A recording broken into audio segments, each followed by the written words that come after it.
नमस्कार विद्यार्थियों, BKD classes YouTube परिवार आपका हार्दिक स्वागत करता है। हम लगातार सीईटी के जो कंप्लीट बेंच है, उसकी कोशिश जारी कर रहे हैं। आप लगातार देखते रहें, बने रहें। आज जो अपना टॉपिक है वो है भारतीय राज्य व्यवस्था या भारतीय संविधान से संबंधित जो भारत की राजनीति है, उसको लेकर कई सारे क्वेश्चन जो है हमारे सामने जो पुराने पेपर्स में क्वेश्चन आए हैं, उन क्वेश्चंस को लेकर हम बात करेंगे। जो अपना पहला क्वेश्चन है जिसकी बात करते हैं, निम्न में से किस व्यवस्था को व्यवस्था की विशेषताओं को क्या किया गया, भारत के संविधान में शामिल किया गया। किसके संविधान में? भारत के संविधान से। तो भारत का संविधान है वो कौन सी विशेषताएं हैं उसमें शामिल की गई है। व्यवस्थाओं की जो विशेषताएं हैं, चार ऑप्शन अपने पास में है। जो पहला ऑप्शन है वो है संघीय व्यवस्था की विशेषताएं। कौन सा? संघीय व्यवस्था की विशेषताएं। क्या भारत का संविधान जो है वो संघात्मक है? क्या उसकी विशेषताएं संघात्मक है? दूसरा ऑप्शन है एकात्मक व्यवस्था की विशेषताएं।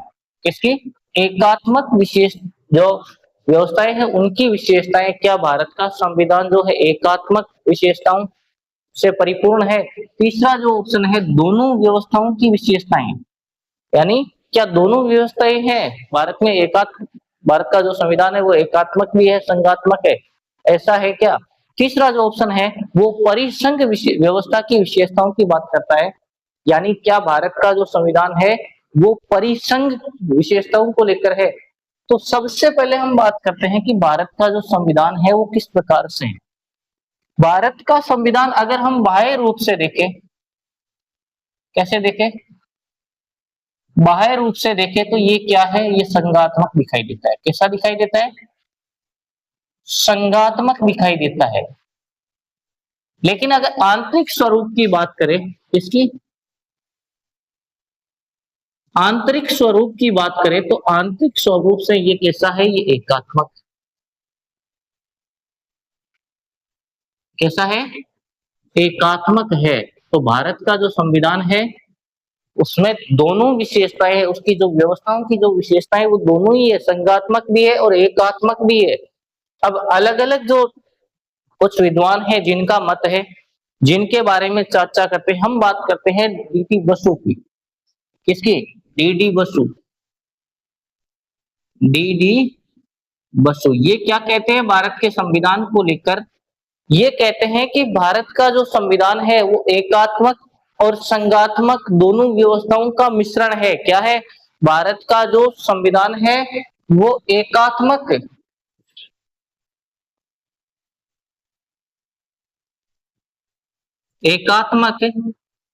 व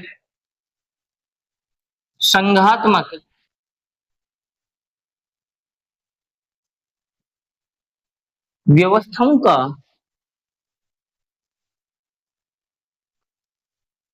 व्यवस्थाओं का कैसा मिश्रण है? अद्भुत मिश्रण है।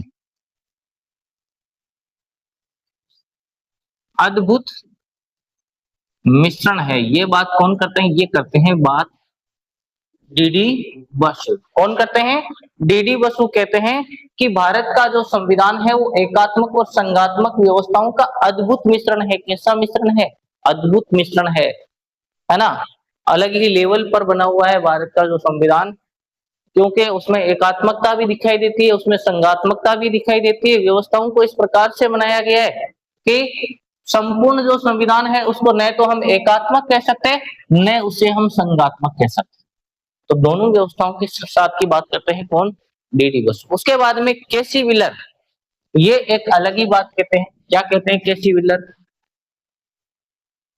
केसी व्हीलर भी चर्चा करते हैं भारतीय संविधान पर, और भारतीय संविधान पर चर्चा करते हैं। जो बात एकात्मक और संघात्मक को लेकर इनके मन में है वो क्या कहते हैं?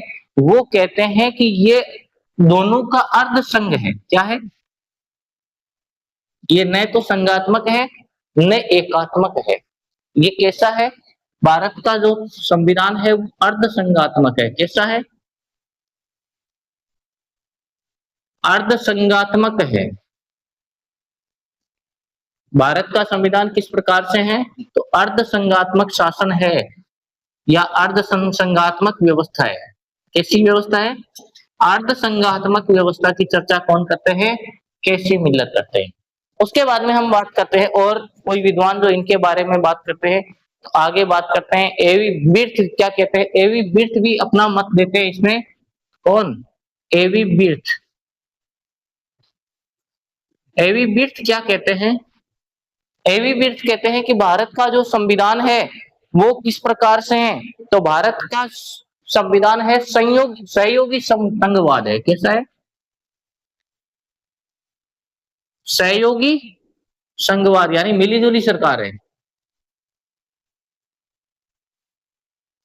सहयोगी संघवाद है यानी कैसा है? मिलीजुली सरकार है जिनमें एकात्मकता भी है, जिसमें संघात्मकता भी है, दोनों देखने को मिलती है। ये बात कौन कहते हैं? ये बात कहते हैं एवी बिर्थ। केसी विलर कहते हैं ये किस प्रकार से अर्ध संघात्मक है। और डॉक्टर बसु बताते हैं कि इसमें क्या है? अद्भुत मिश्रण है, एकात्मक और संघात्मकता दोनों का अद्भुत मिश्रण देखने को मिलता है। उसके बाद में मोरिस जोश जो होते हैं वो क्या कहते हैं? कौन? मोरिस जोश।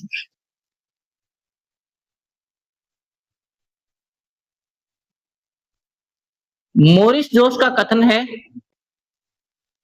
कौन? मोरिस जोश। ये क्या कहते हैं कि ये तो क्या है? न तो एकात्मक है न संघात्मक है। ये क्या है? ये सौदेबाजी का संघ है। क्या है? सौदेबाजी का संघ है। कैसा संघ है? सौदेबाजी का संघ। किस प्रकार का संघ है? सौदेबाजी का संघ है। भारत का जो संविधान है वो किस प्रकार से है? तो वो सौदेबाजी का संघ है। किसका संघ है? सौदेबाजी का संघ। ये बात कौन कहते हैं? ये बात कहते हैं अपने मोरिस जोश। ये अपना पहला क्वेश्चन था। अब बात करेंगे सेकंड क्वेश्चन की। दूसरे क्वेश्चन में आपको क्या क्या देखने को मिलेगा उसकी चर्चा करेंगे। पहला क्वेश्चन अपना पूरा कंप्लीट जो है, निम्न में से किस व्यवस्था की विशेषताओं को भारत के संविधान में सम्मिलित किया गया है? ये क्वेश्चन था। चार अपने ऑप्शन: संघीय व्यवस्था की विशेषताएं, एकात्मक व्यवस्था की विशेषताएं, दोनों व्यवस्थाओं की विशेषताएं और परिसंघ व्यवस्था की विशेषताएं। तो ये कंप्लीट हो गया कि किस प्रकार से है। तो उत्तर क्या हो गया? उत्तर अपना हो गया इसका सी, 3 नंबर। दोनों व्यवस्थाओं की विशेषताएं देखने को मिलती है, या एकात्मकता भी है और संघात्मकता भी है। ठीक है, हाँ क्लियर है बिल्कुल। अब बात करते हैं नेक्स्ट क्वेश्चन की। नेक्स्ट जो क्वेश्चन है अपना क्या है? नेक्स्ट क्वेश्चन की चर्चा करें। दूसरा क्वेश्चन है सर्वोच्च न्यायालय द्वारा दिए गए निर्णयों का पुनरावलोकन की जो शक्ति है, इसकी पुनरावलोकन की जो शक्ति है इसकी सर्वोच्च न्यायालय की। पुनरावलोकन की शक्ति किसकी? सर्वोच्च न्यायालय की। वो किसके पास है? क्या वो राष्ट्रपति के पास है?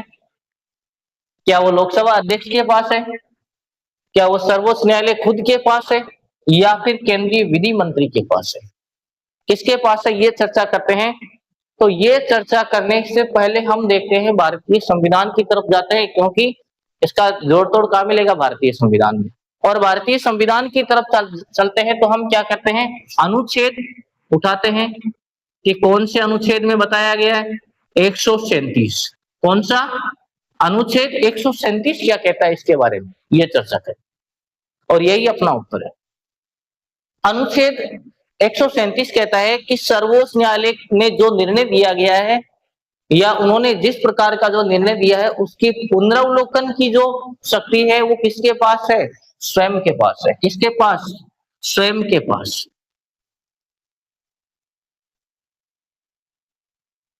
स्वयं के पास। और स्वयं कौन है?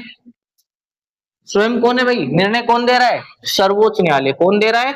सर्वोच्च न्यायालय अगर निर्णय दे रहा है कि कोई भी किसी भी वाद पर अगर निर्णय दिया जाता है सर्वोच्च न्यायालय द्वारा, तो उसके पुनरावलोकन की जो शक्ति है वो किसके पास में है? तो वो स्वयं के पास है। किसके पास? स्वयं के पास। और ये बात कौन बताता है हमें? कहां से पता चलती है? तो अनुच्छेद कौन सा? 137। कौन सा? अनुच्छेद 137, जिसमें स्पष्ट लिखा हुआ है कि सर्वोच्च न्यायालय जो भी निर्णय देगा उसकी पुनरावलोकन की जो शक्ति है वो किसके पास में है? वो सर्वोच्च न्यायालय स्वयं के पास है। उसका पुनरावलोकन वो खुद कर सकता है। और किसी दूसरे के पास ये ताकत या ये शक्ति नहीं है। ठीक है, ये अपना क्वेश्चन स्वयं के पास है, तो उत्तर क्या हो गया अपना? सर्वोच्च न्यायालय। क्या हो गया? सर्वोच्च न्यायालय। किसके पास में? स्वयं के पास ही है। सर्वोच्च न्यायालय जो भी निर्णय देता है उसको दोबारा अगर कहीं पे बदलना है, विचार करना है, कोई विचार का विषय होगा, तो ये निर्णय, ये विचार कौन करेगा? तो विचार करने का काम कौन करेगा? स्वयं सर्वोच्च न्यायालय करेगा, और किसी के पास ये ताकत नहीं है। ये अपना था दूसरा क्वेश्चन। तीसरा जो क्वेश्चन है वो है मुख्यमंत्री की नियुक्ति कौन करता है? ये राज्यों से संबंधित क्वेश्चन है। किसकी बात करते हैं? मुख्यमंत्री की नियुक्ति कौन करता है ना? किसकी नियुक्ति? मुख्यमंत्री की नियुक्ति कौन करता है? चार ऑप्शन है अपने पास में। राष्ट्रपति करता है क्या? क्या वो उच्च न्यायालय के मुख्य न्यायाधीश है? क्या मुख्यमंत्री की नियुक्ति करने के लिए राष्ट्रपति जिम्मेदार है या फिर राज्यपाल? सवाल ये है। अब देखो, हर सवाल का जवाब कहां मिलेगा? हर सवाल का जवाब मिलेगा हमें भारतीय संविधान में। और भारतीय संविधान की बात करें, और ये जो क्वेश्चन है इसका उत्तर कहां मिलेगा? इसका उत्तर मिलेगा अनुच्छेद 164 का भाग 1। तो अनुच्छेद 164 1 यहां पर मिलेगा। और क्या मिलेगा?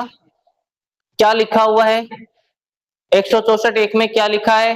मुख्यमंत्री की नियुक्ति राज्यपाल करेगा। सीधी बात लिखी हुई है, कहीं पे आपको भटकने की जरूरत नहीं है।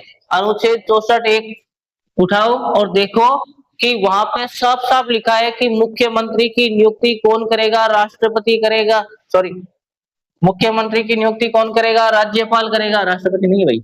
हाँ, और कई बार जल्दबाजी में मैं इधर उधर निकल जाता हूँ, है ना? तो थोड़ा ध्यान रखें। आप तो क्या रखें, मुझे ही रखना पड़ेगा। अनुच्छेद 164 1 क्या कहता है? राष्ट्रपति जो मुख्यमंत्री है उसकी नियुक्ति करने वाला व्यक्ति कौन है? राज्यपाल है। और इसके अलावा राज्यपाल क्या करेगा? राज्यपाल मुख्यमंत्री की नियुक्ति करेगा। उसके बाद में जितने सारे मंत्री है उनकी नियुक्ति भी कौन करेगा? राज्यपाल ही करेगा। लेकिन किसकी सहायता से करेगा? सवाल यह है कि किसकी सहायता से करेगा? तो मुख्यमंत्री की सहायता से। किसकी सहायता से करेगा? मुख्यमंत्री की सहायता से करेगा। कौन करेगा? राज्यपाल करेगा। कौन से अनुच्छेद में लिखा हुआ है? अनुच्छेद 164 1, भारतीय संविधान का अनुच्छेद 164 1, इसमें लिखा हुआ है कि मुख्यमंत्री की जो नियुक्ति है वो राज्यपाल करेगा। ठीक है, उसके बाद में नियुक्ति तो कौन करेगा? राज्यपाल करेगा। और ये जितने सारे मुख्यमंत्री है या फिर मंत्री है, राज्यों के मंत्री है, वो किसके प्रति उत्तरदायी रहेंगे या कब तक वो शासन कर सकते हैं? वो शासन कर सकते हैं राज्यपाल के प्रसाद पर्यंत। जब तक राज्यपाल की इच्छा हो तब तक वो शासन कर सकते, है ना? नेक्स्ट क्वेश्चन है, राजस्थान में उच्च न्यायालय की स्थापना किस वर्ष में हुई? क्वेश्चन अच्छा खासा है। मैंने कहा जितने सारे क्वेश्चन है हमें कहाँ का रुख करना पड़ेगा? हमें रुख करना पड़ेगा भारतीय संविधान। भारतीय संविधान को निकालेंगे, देखेंगे कि ये कहाँ पर है। वहां पे पहुंचने के बाद में उसका जवाब मिलेगा, और जो जवाब मिलेगा वही आपका बेस्ट आंसर हो सकता है। अब बात करेंगे हम राजस्थान में किसकी नियुक्ति की बात करते हैं, तो किसकी स्थापना की बात कर रहे हैं? उच्च न्यायालय की। राजस्थान में उच्च न्यायालय की जो स्थापना है वो होती है, कब होती है? सवाल ये है, क्या 1950 में होती है क्या, या 49 में होती है, या 56 में होती है, या फिर 52 में होती है? चार ऑप्शन अपने पास में है। सबसे पहले हम बात करेंगे भारतीय संविधान के अनुच्छेद में जाएंगे 214 और 16 में। यहाँ पर अनुच्छेद 214 व 216, अनुच्छेद 214 व 216, यहाँ पर अब ये जो भारतीय संविधान जिस समय लागू नहीं हुआ था, उस समय क्या हो गई थी, संपूर्ण देश में संपूर्ण रूप से लागू नहीं हुआ था, उस समय उच्च न्यायालय की स्थापना हो चुकी थी राजस्थान। और ये जो उच्च न्यायालय की स्थापना हुई थी, ये किसके तहत हुई थी, तो राजपूताना जो उच्च न्यायालय अध्यादेश है उसके तहत हुई थी। किसके तहत, राजपूताना एक अध्यादेश आया था, राजपूताना उच्च न्यायालय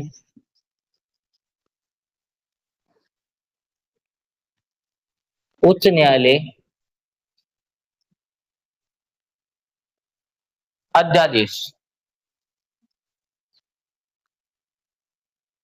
कौन सा अध्यादेश, राजपूताना उच्च न्यायालय अध्यादेश, जिसके तहत क्या हुआ था, राजस्थान में उच्च न्यायालय की स्थापना हुई थी। कब हुई थी, 1949 में। कब हुई थी, 1949 में, 1949 में हुई थी। कब हुई थी, 1949 में।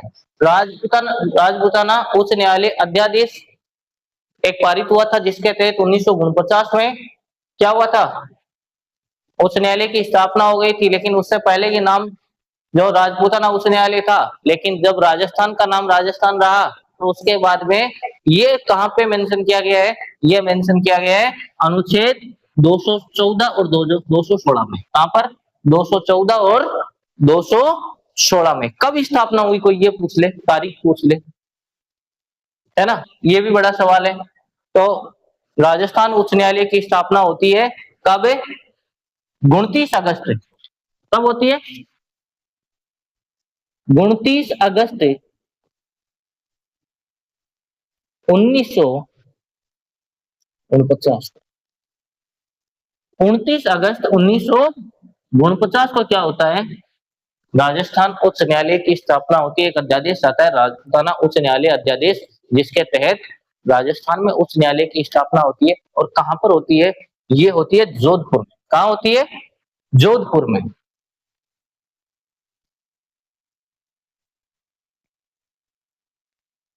जोधपुर में होती है। कहां पर होती है, लेकिन राजस्थान उच्च न्यायालय की एक खंडपीठ भी है। क्या है, राजस्थान उच्च न्यायालय की एक खंडपीठ है। और ये खंडपीठ कहां पर है, ये ध्यान रखना है, खंडपीठ है जयपुर। तो राजस्थान उच्च न्यायालय की दो शाखाएं हैं, एक जोधपुर में है, एक जयपुर में है। ये अपने जो 4 क्वेश्चन है जिनकी हमने चर्चा की, है ना। अब देखते हैं और क्या क्या इसमें हो सकता है, जितना संभव हो उनकी चर्चा बिल्कुल करेंगे। हाँ, आज के लिए इतना ही, बाकी देखेंगे कल 4 या 5 क्वेश्चन रोज करेंगे, जिससे धीरे धीरे जितने आपको समझ में आ सकते हैं। देखो, हर क्वेश्चन का पोस्टमार्टम करना अपना कर्तव्य है। सारे क्वेश्चन का, जितने सारे क्वेश्चन है उनका सबका पोस्टमार्टम किया गया है। पहला क्वेश्चन था क्या, व्यवस्था की विशेषताओं से चर्चा की थी हमने। भारतीय जो संविधान है उसकी व्यवस्था की जो विशेषताएं, क्या भारतीय संविधान की कौन कौन सी विशेषताएं हैं।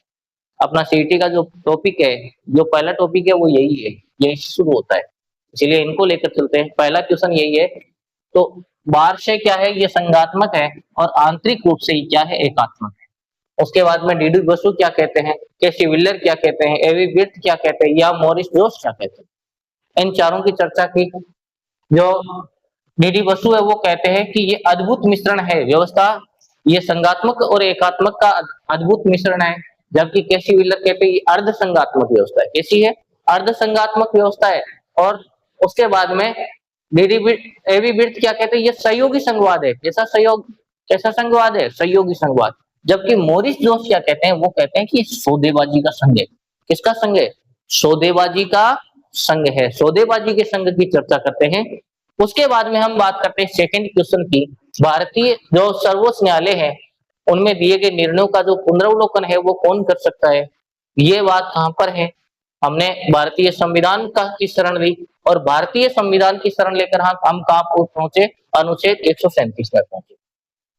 और 137 जो अनुच्छेद है उसने हमें बताया कि इसका जो पुनरावलोकन है, जिसका अधिकार केवल और केवल खुद सर्वोच्च न्यायालय के पास में और किसी के पास में नहीं है। तो ये क्लियर हो गया, कोई दिक्कत नहीं है। उसके बाद में तीसरा क्वेश्चन, मुख्यमंत्री की नियुक्ति कौन करता है? चार ऑप्शन अपने पास थे, राष्ट्रपति करता है या उच्च न्यायालय का न्यायाधीश करता है या फिर उपराष्ट्रपति करता है या फिर राज्यपाल करता है। हम फिर पहुंचे भारतीय संविधान की शरण में और भारतीय संविधान की शरण में कहां पर पहुंचे? अनुच्छेद 164 एक के पास। 164 एक के पास पहुंचे। 164 एक ने क्लियर कर दिया कि भारतीय संविधान में लिखा हुआ है क्या, तो कहां पर लिखा हुआ है? अनुच्छेद 164 एक में लिखा हुआ है कि राज्यों के राज्यपाल की जो नियुक्ति है वो कौन करेगा? वो राज्यों के मुख्यमंत्री की नियुक्ति कौन करेगा? राज्यपाल करेगा। राज्यों के मुख्यमंत्री की नियुक्ति कौन करेगा? तो कौन करेगा? राज्यपाल करेगा। उसके बाद में राजस्थान उच्च न्यायालय से संबंधित क्वेश्चन था, स्थापना कब हुई? तो हम फिर पहुंच गए भारतीय संविधान की शरण में। कहां पर पहुंचे? अनुच्छेद 214 और 216 के पास। उन्होंने क्लियर किया कि भारत का संविधान लागू होने से पहले ही क्या हो गया? भारतीय संविधान लागू होने से पहले ही राजस्थान में उच्च न्यायालय की स्थापना हो चुकी थी। कंप्लीट रूप से लागू होने से पहले ही। लागू कब हुआ? 26 जनवरी 1950 को। और ये कब शुरू हो गया? तो लागू होने से पहले हुआ 50 में तो लागू हो गया, 56-52 का कोई मतलब ही नहीं है। यहाँ पे बात करते लागू होने से पहले हम पहुंच गए 49 के पास। तो इन्होंने बताया कि 29 अगस्त 1949 को क्या हुआ? एक अध्यादेश जारी हुआ, राजपूताना उच्च न्यायालय अध्यादेश के नाम से। और जहां इस अध्यादेश के तहत क्या हुआ? जोधपुर में जो है उच्च न्यायालय की स्थापना होगी, जिसकी खंडपीठ कहां पर है? जयपुर में भी है। ये अपने क्वेश्चन थे, इनकी आपने दोबारा चर्चा की। लगातार वीडियो में बने रहे, देखते रहे, आपके काम की जितनी सारी चीजें हैं वो आपके समक्ष जरूर आएगी। तो विश्वास बनाए रखने से ही सारे कार्य सिद्ध होते हैं। मेहनत आप जितनी करेंगे उतनी हम भी करेंगे, आपके साथ मिलकर करेंगे। आपका सहयोग रहा तो और ज्यादा करेंगे। आपका धन्यवाद। लगातार वीडियो में बने रहे, हंसते रहे, मुस्कुराते रहे, पढ़ते रहे,